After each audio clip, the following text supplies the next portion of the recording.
Good morning students. तुम्हाला माहीत आहे की TOOTH ह्या शब्दाचं अनेकवचनी रूप काय आहे?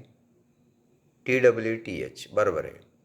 आता आपण काय करूया, TWTH या अनेकवचनी नामाला ई अक्षर शेवटी लावूया. म्हणजे कोणता शब्द तयार होईल? टीद. TWTHE. हे व्हर्ब म्हणजे क्रियापद सुरू झालं किंवा निर्माण झालं. ह्या शब्दाचा अर्थ काय होतो TWTHचा? तो म्हणजे दात येणे. अ बेबी इज टीदिंग म्हणजे बाळाला दात येत आहेत. समजला अर्थ? TWTH हे नाऊन आहे, त्याच्या शेवटी ई अक्षर लावले तर व्हर्ब तयार होते टीद. समजले?